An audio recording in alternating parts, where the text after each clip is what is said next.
এখন রান্না শুরু করব। তো সবার আগে ভাতটা বসিয়ে দেই। ভাত হতে হতে তরকারি কাটাকাটি করব।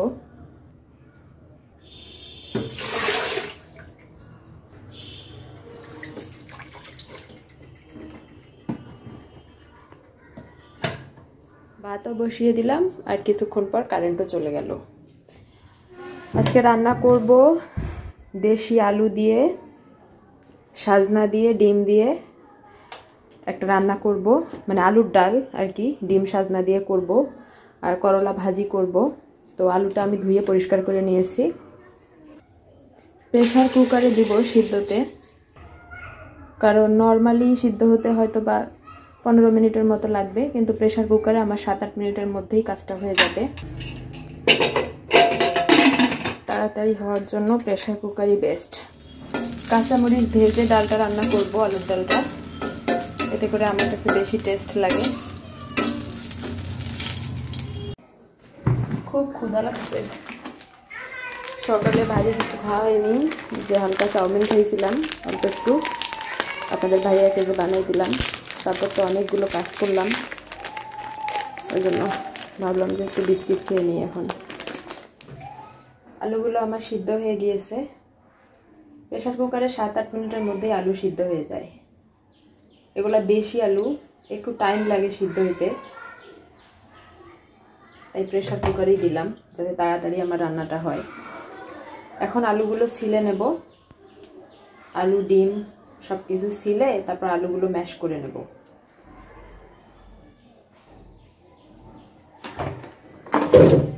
সাজনা সম্পর্কে আপনাদেরকে একটা টিপস দেই। সাজনা কিন্তু কেটে পানিতে রাখলে বা রান্নার অনেকক্ষণ আগে ধুয়ে রাখলে ফেটে যায়। এই যে ভিতরের এই জয়েন্টগুলা, এইগুলো ফেটে যায়। তার কারণে রান্নার আগে আগে সজনা ধুতে হয়, আগে ধোয়া যায় না। প্রথমে একটু পেঁয়াজ ব্রেস্তা করে নিয়েছি, তারপর ডিমগুলোকে লবণ হলুদ দিয়ে ফুটিয়ে নিচ্ছি। কারেন্ট চলে আসলো। ফোড়নে দিয়ে দিলাম 5 ফোড়ন, মরিচ, রসুন বাটা আর পেঁয়াজ বাটা। কাঁচা পাকা 2 ধরনের মরিচ একসঙ্গে মিক্সড করে বেটে নিয়েছি। হলুদের গুঁড়া, জিরার গুঁড়া, ধনিয়ার গুঁড়া, লবণ। বাটনাটা ধুয়ে পানি দিয়ে দিলাম। মশলাটা একটু কষিয়ে সাজনাগুলো দিয়ে দিলাম। যেহেতু আলুটা আগে থেকেই সিদ্ধ করা, তাই সাজনাটাকেও একটু এখানে মশলার সঙ্গে রান্না করে নেব। এতে করে সাজনার কাঁচা গন্ধটাও থাকবে না, আর একটু সিদ্ধ হয়ে গেলে পরে আলুর সঙ্গে সিদ্ধ হতে সময় লাগবে না, আর সাজনার ভিতরে মশলাটাও ভালোভাবে ঢুকবে। এভাবে কষিয়ে নেওয়ার পর এখন ম্যাশ করে রাখা আলুগুলো দিয়ে দিচ্ছি, যাতে পুড়ে না যায়, তাই সামান্য একটু পানি দিয়ে দিলাম। এখন কষাতে হবে কিছুক্ষণ।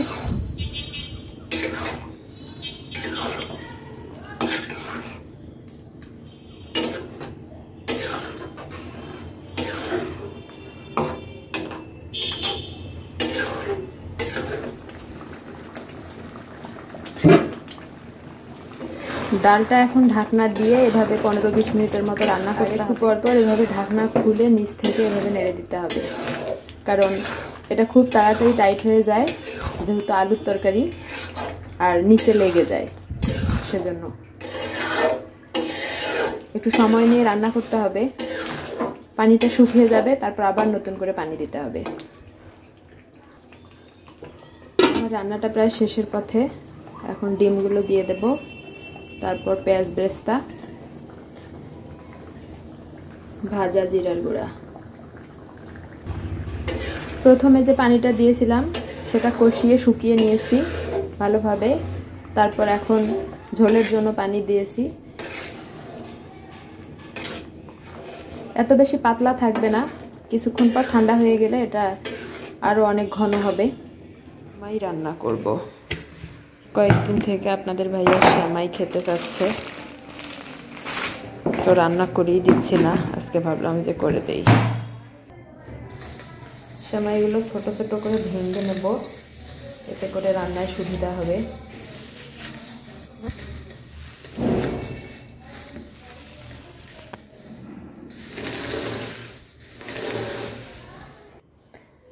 আমি মেপে 1 কাপ সেমাই রান্না করব আজকে।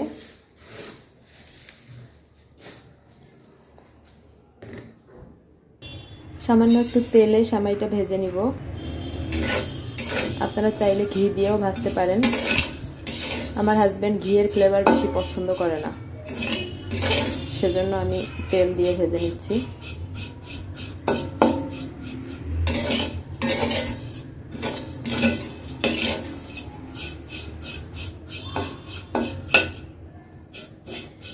এই সেমাইগুলো ভাজাই থাকে, তারপরে একটু ভেজে নিলে সেমাইটা একটু শক্ত শক্ত হয়, তা না হলে সেমাইটা কেমন যেন নরম নরম হয়ে আঠালো আঠালো হয়ে যায়, তখন খেতে ভালো লাগে না। 1 কাপ সেমাইয়ের জন্য 1.5 লিটার দুধ নিতে হবে। পুরো প্যাকেটে 2 কাপ সেমাই থাকে, 2 কাপ সেমাইয়ের জন্য 3 লিটার দুধ নিতে হবে।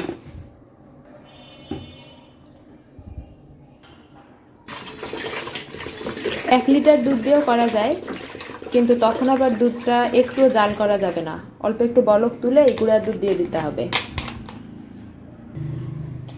আমি আবার দুধটা কিছুক্ষণ জাল করব, সামান্য একটু ঘন করে নেব।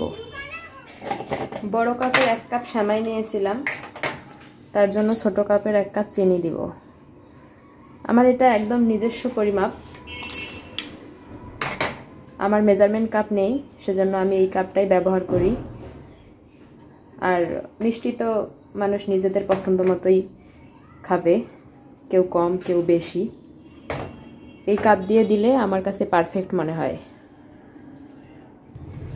দুধে বলক আসার পর গরম মশলা দিয়ে দিলাম, এলাচ, দারচিনি, তেজপাতা আর স্বাদ মতো চিনি আর 1 চিমটি লবণ। দুধ বলক আসার সাথে সাথেই চিনিটা দিয়ে দিলাম, এতে করে চিনি থেকে যে পানিটা বের হবে, দুধ আর কিছুক্ষণ জাল করব, এতে করে দুধটাও ঘন হবে আর চিনির পানিটাও শুকিয়ে যাবে।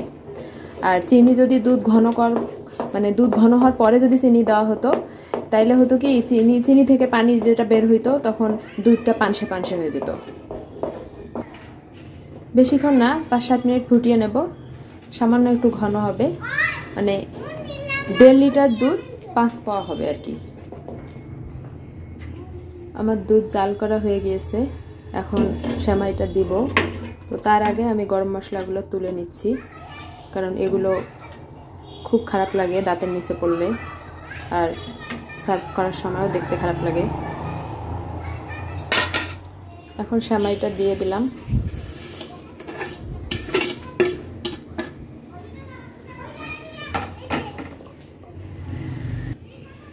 সেমাইটা দিয়ে জাস্ট 1 মিনিটের মতো এইভাবে বলক তুলে চুলার জাল বন্ধ করে দেব। সেমাইটা ঠান্ডা হওয়ার পর কীরকম হয়েছে আপনাদেরকে দেখাই। দেখেন উপরে কীরকম ক্রিমি একটা টেক্সচার চলে আসছে, মালাইয়ের মতো। আর এই তো এরকম, এটা ফ্রিজে রাখলে আরও অনেকটা টাইট হয়ে যাবে।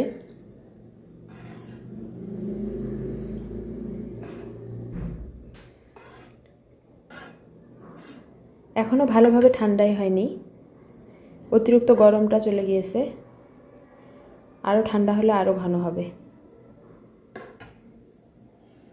করলা আর আলু দিয়ে একটা তরকারি করব। করলা আমি ভাপ দিয়ে নিয়েছি, আর আলু, আমার জামাই করলা তিতা খেতে পারে না, এজন্য বেশি আলু আর করলা অল্প একটু দিয়েছি।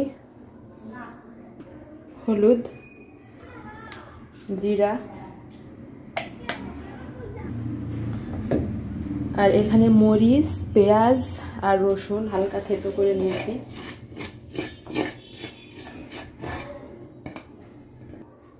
এখন হাত দিয়ে ভালোভাবে মেখে তারপর রান্নাটা বসিয়ে দেব। এইভাবে রান্না করলে আবার এই তরকারিটা আমার জামাই অনেক পছন্দ করে। রান্নার প্রসেসিংটা একটু সময় সাপেক্ষ, সেজন্য একটু বেশি করেই রান্না করলাম, যাতে করে 2 দিন ধরে খেতে পারে।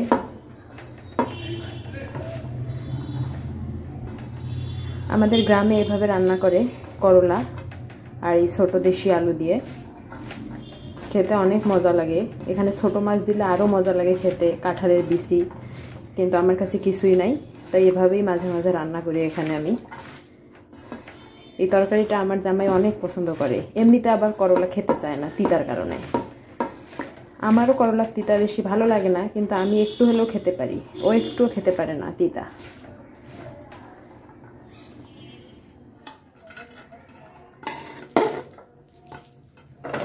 রান্নাটা শেষ, দেখতেই কেমন লোভনীয় লাগতেছে। ছোট মাছ দিয়ে এভাবে ভাজি করলে অনেক মজা লাগে খেতে। আমার কাছে তো ভালোই লাগে এরকম করলার তরকারি, সঙ্গে মুসুরের ডাল আর আলুর ভর্তা। করলাটা আমি রাতে রান্না করলাম, আর দুপুরে রান্না করেছিলাম এই সজনা আলুর ডাল। আপনাদের ভাইয়া এখনও আসেনি, অনেক রাত হয়ে গিয়েছে, তো আমার খিদা লাগছে খুব। ও বলল যে তুমি খেয়ে নাও, আমার যাইতে দেরি হবে। তাই এখন আমি রাতের খাবার খাচ্ছি। আলুর ডালটা আপনাদেরকে দেখাই, দেখেন কীরকম ঘন হয়েছে। দুপুরে খাইছি, এখন এতটুকু আছে, এগুলো আমাদের কালকে পর্যন্ত হয়ে যাবে।